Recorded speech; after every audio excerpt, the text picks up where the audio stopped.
Welcome back to Talk for Time. We'll be digging into Ben's sermon deeper on the people of the resurrection, specifically looking at the two men on the Emmaus Road.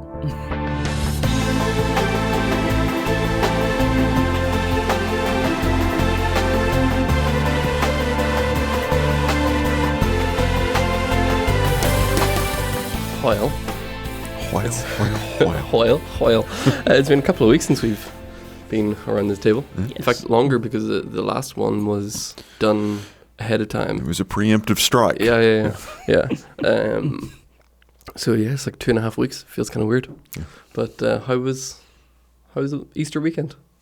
Good. Yes, really good. That was good and descriptive. Thank you for that. It was great. That was good to hear. We did Good Friday service. James, well done on Thank you. that. Well done. And then we were talking, we've noticed a little bit of a theme taking place here at... I was wondering if that was going to come up. Yeah, at First Church that you so eloquently brought to our attention that it seems like the introductory step into speaking here at First Church is it has to be about death. Yeah. Something to that effect. Because Something miserable. Yeah. Something that people are going to walk away going, huh. Yeah. My first sermon was about the brevity of life. Yeah, Psalm 90. Yeah, how short life is. Yeah. And I had to make that inspiring in some manner. And then James, yours was about Jesus' death. The physicality of how brutal crucifixion was. And then didn't even get to intentionally cut it short of the resurrection. It's we're just talking about death here and then leaving it. Yeah, like Solemn there's note. zero hope. Hope is dead. Yeah. Have a good night. Actually, it didn't feel as awkward as I thought it was. Like, at the very end, I was like, yeah, hope is gone because Jesus is dead and just walking off. It didn't feel as awkward as I thought it would be. I think it was good in that we had a bit afterwards, right? We had some communion afterwards and then a dismissal. I think it might have been, I think that maybe saved a little bit of a sort of flow outwards compared to just bye. Much like our usual Chop for Time endings. Exactly. It's like, okay, we're done. Yep. Yeah. See ya. Yeah. And you had mentioned that Jacob, whenever he spoke kind of for the first time, or big, kind of his swan song type thing was out of Ecclesiastes. Yeah. Everything is meaningless. Yeah. Yeah. But you did point out he chose that one. He did. So He did. So, Jacob, if you're watching it, that's on you, buddy. Yeah. Cool. So we were in, yesterday, we were looking at something a little bit different because normally we've been looking at individual characters. Right. This one is more of an event. Yes. Right, or a couple of characters on the Emmaus Road. Last week we talked about Thomas. So it was Mary Magdalene, Thomas, now Emmaus Road. Emmaus Road and Cleopas and another Someone follower else. yet to be determined, I guess. Yeah. Do we want to read that? It's quite a long No, passage. I think we could probably just read 13 through 35 if you, Yeah. if you need to pause here. It's a long scripture. Yeah. But it's a cool scripture. And you pointed out a couple of things that I think are really interesting about the story of, was it Jesus maybe just had a hood up and they couldn't tell that it was Jesus? Yeah. Or was it some sort of mysterious, magical, they couldn't recognize him? Right. Because he didn't allow them to. Yeah. Do you know what I mean? love the fact that you beat James to this punch. I'm not going to lie to you. Was that the James one he has planned for like 3.5 years that this this Chop for Time episode, he's going to lead out with, okay, how did that happen? Yeah. Did Jesus? So I love the fact that you just naturally and organically stole every plan that he had. Yeah. That makes me smile. I'm not going to lie. Good. It's like, well, I'm going to head out. That was going to be my contribution. Yeah, that is one of the more fascinating things. I mean, like I said, yesterday, whatever form it looks like in heaven, I really hope that there's some way that we can go back and view events. Right. I don't think that's going to be the case, but I really do, because there are some biblical accounts, man, that I really would just love to be able to witness. Yeah. And this would be one of them. That Jesus is. Did he cloak himself? Did he have a disguise? I mean, what? Did he just? He had the glasses with the nose and the mustache. Exactly, little Charlie Chaplin thing going on. I always wondered, he's in his resurrection body, so I always felt like if there's something different about his resurrection body to where he just didn't look exactly the same as when he was. But then when he saw Thomas, he still had the holes in his hands and the hole in his side. But Mary thought that he was a gardener. Yeah. So it's all with the Mary one. I always wondered is like maybe she was just crying and wasn't actually looking at the person. Could be. But on the Emmaus Road, I mean, like you pointed out, they spend half the day together. Yeah. So maybe there's just something to that. And this is all just hopefully sanctified speculation. Yeah. But with Mary, like she recognized him whenever he said her name. So there's an indication there that she recognized his voice. But he had already spoken to her. It's like with Kim. I've spent a lot of time around Kim, and she doesn't have to identify herself. Whenever I hear her voice, I recognize it as who she is. So I'm wondering if he like did a voice trick there with Mary. I don't know, but it's fascinating. And listen, he's sovereign. Yeah. And whatever it was, he chose to do, and he did it perfectly. It's exactly the way he wanted it to. But it also kind of makes me wonder, is like, okay, what was there a different type of, did he cloak it somehow, cloak his identity, or, maybe change his voice a little bit from what it normally says? I don't know. It's just really fascinating. I did see, I think it was yesterday or the day before, Mike Winger put up a video about why did Jesus still have wounds. I haven't watched that yet. I think it only came out like over the weekend, over Easter weekend. So, I mean, I'd give that one a watch, because I imagine that would be quite... Yeah. He's very good, and also his videos are about 2 hours long each because he goes into so much information. But I imagine that one would be interesting. Yeah, I think it's... And we touched on this, but we didn't go into great detail on it. But I do think that there is a significance in when he was revealed, when he revealed himself to them. Like, he walked with them, and it was a lengthy walk. They walked together for a while. And all throughout the time that they were busy, that they were on this task, that they were traveling, on mission, so to speak, that they didn't recognize Jesus. And then when they get to their lodging and they sit down and they break bread with him, it was like, and that it's very clear in the text that is when... At that moment. At that moment, in this type of setting, where they were sitting down, just them, breaking bread in that moment, that's when he revealed himself. So I think that there's probably some significance to it. And again, it would just be speculation for us to say this is what that meant. But Scripture has it recorded in there for a purpose. If I was one of these two dudes, my first question would have been like, how's this guy not tired? We've been walking for 7 miles. He hasn't broke a sweat. So it's... Because, I mean, like, in that new body he has, or the new resurrection body, like, he doesn't get tired. And he's able to just walk through walls. Yeah.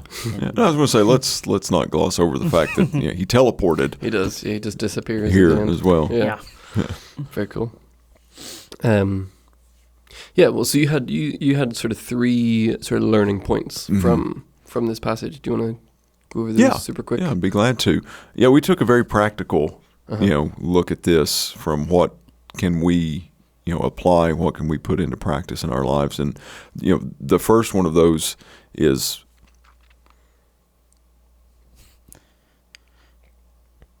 I'm not editing this. I'm just going to leave this in. I'm remembering the last 2. Oh, yeah.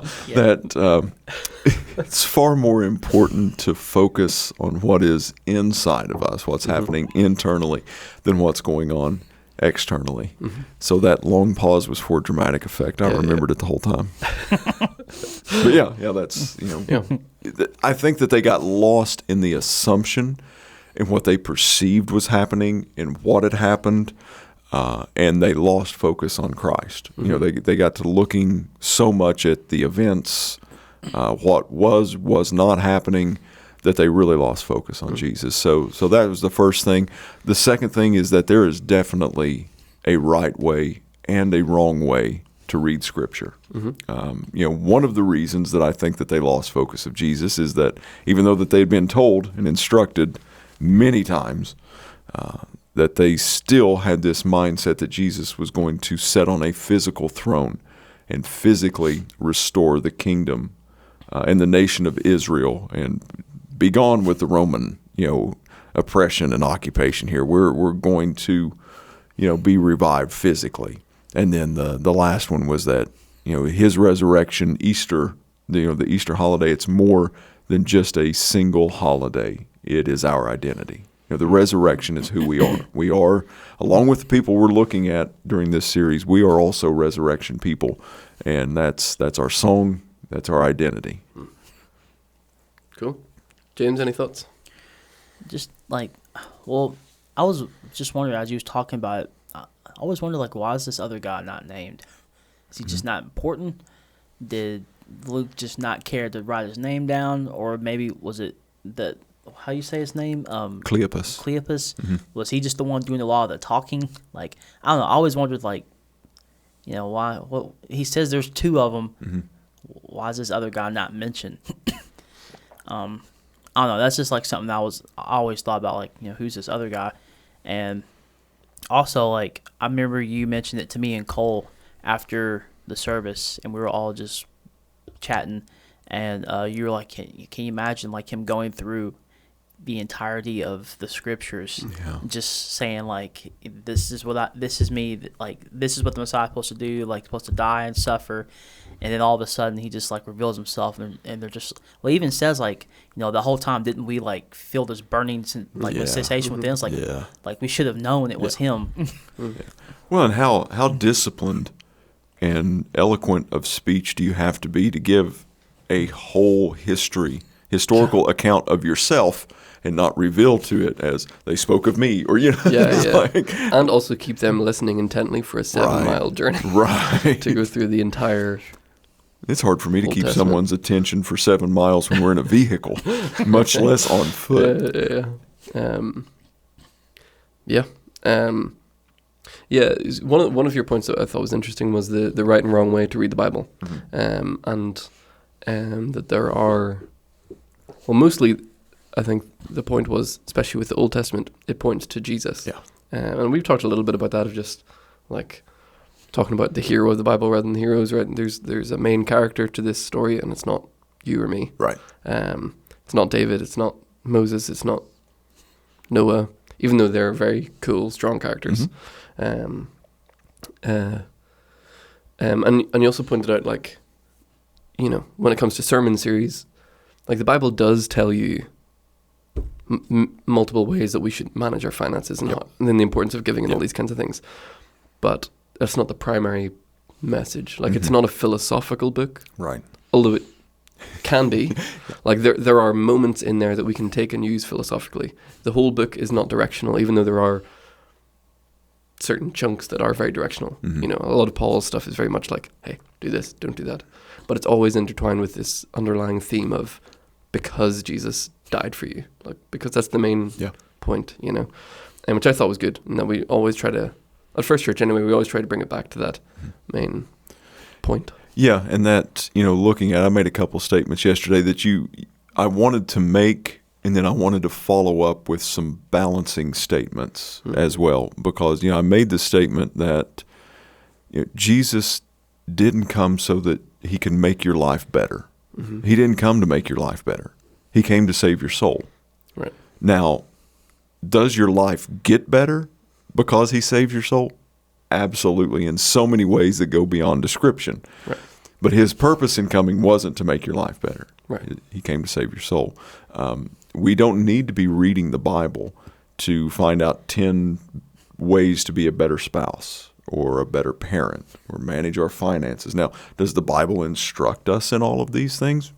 Absolutely it does, and it can help us, but that's not how we should be reading it and how we should be looking at it, because, again, we see an evidence here of followers who walked with him faithfully, got lost in wanting Scripture to fit a narrative that they wanted, which was a physical restoration of the Hebrew nation, the nation of Israel, and for him to sit upon a physical throne. They wanted Scripture to say that, and it doesn't. But yet, sometimes our desires can put lenses on Scripture that aren't there, and that's what Jesus was correcting here. And we're as guilty as any of the followers of Jesus at this time of doing the same thing. Actually, kind of realized, like, when I think the funniest moment is whenever James and John are like, hey, let us sit at your right hand side when the kingdom comes. Yeah. And Jesus is like, yeah, you don't know what you're talking about. Yep. and it's like, because I remember after reading that, I was just like, well, I don't know, like, because I'm in the Old Testament reading through right now, and like I haven't seen a single place when it talks about the Messiah physically taking back Jerusalem. Mm-hmm. So I always wondered, like, where are they getting this from? Or maybe it was just out of a sense of every time God has sent a Savior, a type of Christ, like he's always been a warrior, like Mm-hmm. David or Samson or whoever. So like maybe that's what they were expecting the Messiah to be, Mm-hmm. someone who would be that, but even far greater. Yeah. Well, how many times have we've either taught a lesson or been in the middle of a conversation and been guilty of doing it ourselves, to where we will teach something or we'll say something and we'll frame it in a certain context with a very specific point, and our hearers go away with that point, but completely out of context. We have a bias to hear things and receive things and frame them in the context that we want them to be framed in. Example, whenever the prophecies of the Messiah say that the Messiah will come and he will restore Israel, that's what the people wanted to hear. Mm-hmm. And I believe that any context or any playing out after that, while they may have heard it, I don't know if they were really listening to it, because what they wanted to hear was there's coming a Messiah who is going to redeem Israel and restore our nation. Okay, yeah. Boom. And I think that it's just that filtering out of kind of like the selective hearing. Yeah. It's like we sometimes we are guilty of hearing what we want to hear, and then not listening to what we don't like or what we don't want to hear. Doesn't fit our narrative. Yeah. Yeah, and we've even talked about that, like, amongst the three of us, just when it comes to how to preach effectively. Mm-hmm. I mean, and you frequently say the phrase of, like, tell them what you're going to tell them what you want to tell them, and then tell them what you've just told them, or whatever the sort of thing. Continuously reaffirming the point, and we've talked about this a lot, in that, especially with young people, like, what you say doesn't matter, what they hear matters. Yeah. Do you know what I mean? Like, we can say something with the best intentions, but they might hear it differently. Like, or even just sort of little, one of the words that you say, I use a lot, colloquialisms, or little phrases. I was waiting on it. There it is. That means something to us might mean something completely different to a different group of people. You know, English changes so much. Like, words that we might use with our elderly group might mean nothing to our youth group, but then something that we might say to our youth group might almost be offensive to our elderly group, because of just the way that language has changed. Yeah. That point was fire, Thomas. Thank you. So yeah, I mean, it's like words are hard, because people hear things differently than the way that they're said. Yeah. You know, and we did with our youth leadership team, we did a whole thing called I Said This, You Heard That, of the importance of understanding how different people work. Yeah. In that, if they're very, if someone's very task-driven or very introverted or whatever it is, they're going to hear things differently, especially when it comes to, like, direction or advice and stuff. You know, we have to word things in a specific way for different types of people, because they're going to hear it differently. Yeah. And you have to be aware of those things, and that's one of the things I think is cool about the fact that Jesus took half a day to explain the Old Testament. Like, he didn't just say, well, of course he was going to rise again. It was like, no, he took so much time to explain, this is how it was said here. Yeah. Also, this is reaffirmed here and again here. Yeah. This is what this person says about it. It's almost like Jesus knew these guys, they needed proof. Whereas with Mary, just needed to see him. Yeah. And Peter just needed a lot of help. Yeah. We'll look into that next week. But I mean, you had mentioned that in your message as well, of the differences that we've talked about before with, like, the way that he revealed himself to Mary Magdalene. He was like, don't touch me, because my time's not yet come. But he gets to Thomas and he's like, oh, okay, this is what you need. Mary just needed to hear my voice. Thomas, you need this, so go ahead and touch it.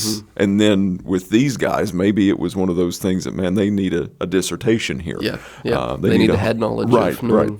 So Jesus just understanding that we have different communication styles and skills, and that's an important lesson for us as well. Yeah, and which I think is cool in that Jesus doesn't want us all to be the same. Yeah.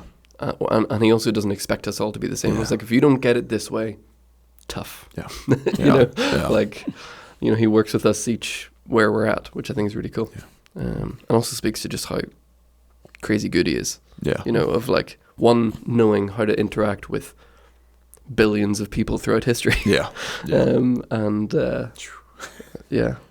But James, any other little things? No, not particularly. Cool. We haven't really, I mean, we've talked a lot, but were there any specific things that you chopped? A couple things. One that was chopped completely, and I didn't even get to study down this trail, so just follow with me here as I go here. But Cleopas, typically when you see one person named and either another person not, or a group of people not named, there's some relevance, at least to the readers at the time, whether it's relevant to us now or not. I have a feeling that Cleopas would have been relevant in some way to the readers, especially at the time, that Luke felt like his name needed to be mentioned. And again, that's one of those things that I was sitting on the back of a fishing boat and then painting and doing little construction projects. I didn't take a lot of time to research Cleopas. So, but I have a feeling that there was probably at least relevance to the readers at the time as to him being named. So I didn't go to that direction. And then I actually I chopped a fourth point, but it kind of served, hopefully, as an undercurrent throughout the entire message, which is that the joy of the resurrection, the resurrection provides us joy in any and all circumstances. There's just a source of joy that comes with being someone, being people of the resurrection, that no matter what we face, there is this joy and this excitement and this exuberance that, man, even though things have happened in a total 180-degree different way than what we were hoping, there's still this joy in Jesus. Yeah. And one of the points I made yesterday that was just received with resounding silence was, that a true encounter with Jesus Christ will cause you won't be able to shut up about it. You should not be able to be silent about a true encounter with Jesus, and it was met with silence. So apparently I did not lead them into a statement that caused them to encounter. If anything, it might have just maybe called people out a little bit. No, I mean, it's a kind of sobering thing whenever you realize, like, oh, I was silent. Do you know what I mean? Like, it's for so long. It's funny because, as soon as, because I was just looking at this just a second ago, Jesus was about to keep walking. And they were like, hey, where are you going? He's like, I'm going to keep walking. They're like, hey, it's, people get killed this time of the night, dude. We know exactly who you are, but stay with us. And he breaks bread with them and reveals himself, and he's disappeared.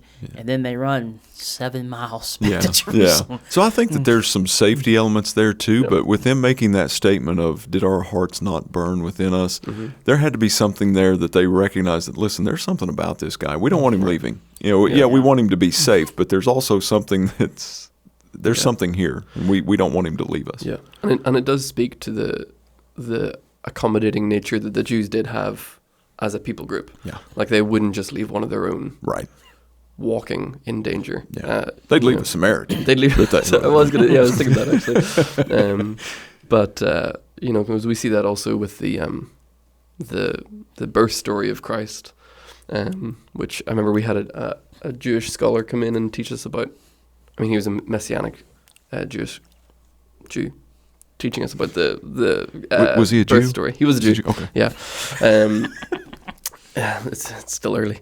And he was talking about our Christmas story that we kind of teach here is kind of wrong in some ways, and that the stable that they would have given birth in was not some cave outside; it was actually inside the home. Exactly. just on the ground, but still within the walls of the house. Like they were sheltered. Yeah, they were sheltered and they were looked after. And Jesus was born in the presence of some random family. Yeah, you know. But they were like, the inn is full, but stay here. Yeah, like we've got this space that we can. You know, they wouldn't just turn somebody away, it was one of their own. Which and the same with these guys. Like they were very accommodating. Yeah, which is cool. Yeah, something we can learn from them.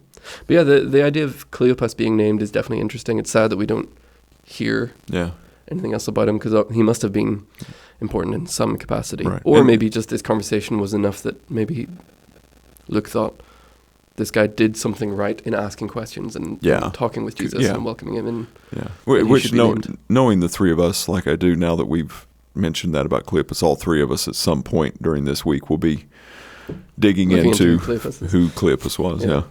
It's one of the downsides to the fact that we don't have a complete documented story of everything that happened from... I'm telling you, we need the streaming. We need the heavenly streaming service when we get there. Yeah. Very cool. Any other thoughts before we close? Cool. And we're talking about Peter next week. We're going to close out the series looking at Peter and how the resurrection affected him. So, very cool. Yeah. Excited about that. Peter. Yeah. Yeah. Very cool. Well, thank you for watching and joining us here. If you're still, of course they're here. They're hanging on every word. Yeah, that's true. Thank you for joining us. We're going to be back here again next week talking about Peter and finishing up our series of people of the resurrection, and then we'll be back in Exodus again. That's right. So the plagues. Back in the plagues. Very cool. Well, thanks for joining us. Hit like and subscribe. All those things really helps us out. So we will see you soon.